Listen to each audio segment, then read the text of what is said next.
In this video, we'll be looking at how we can find the sample mean, or the population mean, or also just any of the measures of central tendency from a grouped frequency distribution.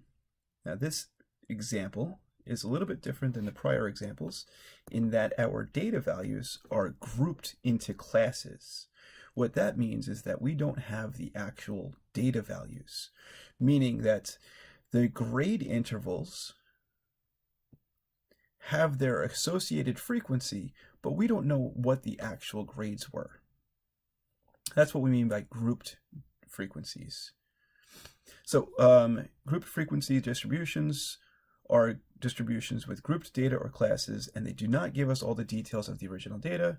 Thus, we will use the class mark to approximate the x value for the variables. Recall that the class mark represents the middle value, or the midpoint,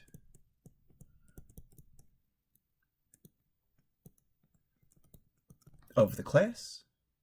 We can find the class mark for the first class by taking the first value and the second value and dividing it by 2, or finding the sum of the first and second value and dividing by 2.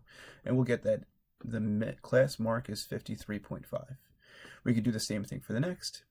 57 plus 62 divided by 2 is 59.5.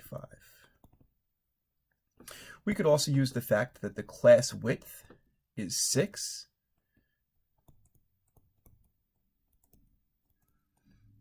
Again, the class width is the distance or the difference from two lower class boundaries.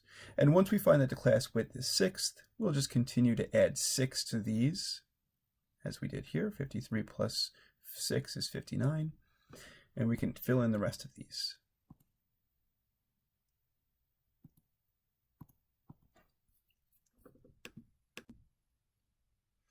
I would suggest pausing the video here and ensuring that you know how to find these class marks. So now example 2.13 says a frequency distribution displaying Professor Blunt's last statistic test is shown.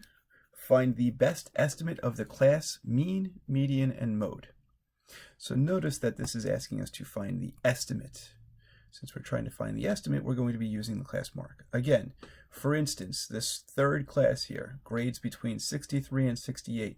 We know that there are 4 students who earned a grade between 63 and 68, but we don't know if they earned a 63 or a 64 or a 65 or a 66 or a 67 or a 68. So we're going to use the class mark 65.5 as the approximation for the value within that class.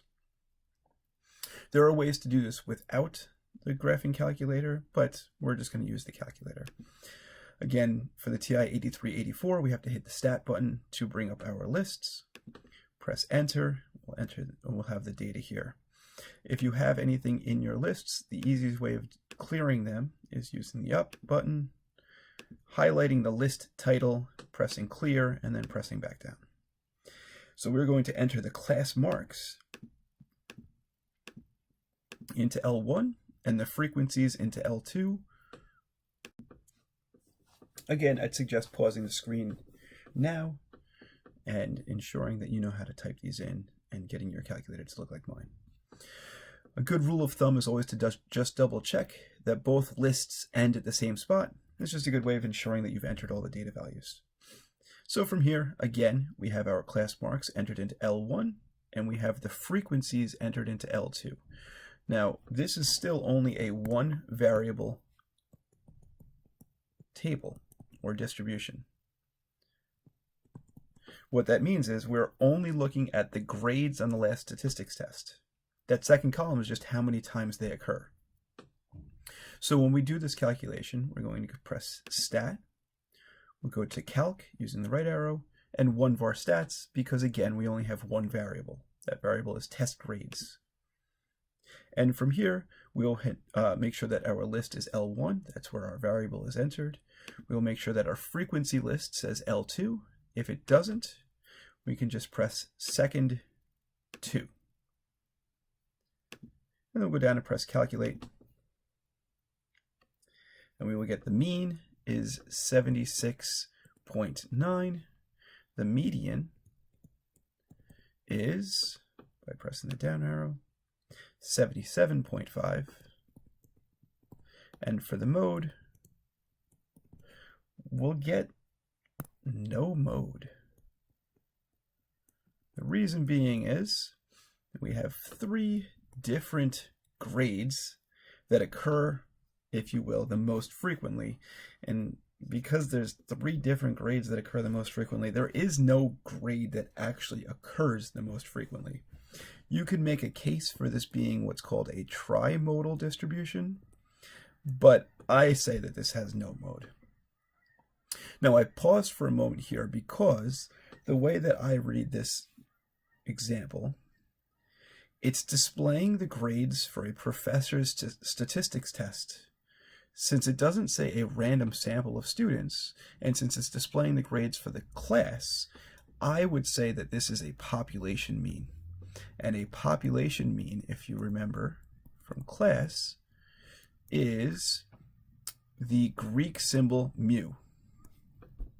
So we will not use X bar for this, but it still means the same thing. We're still going to use the same calculation.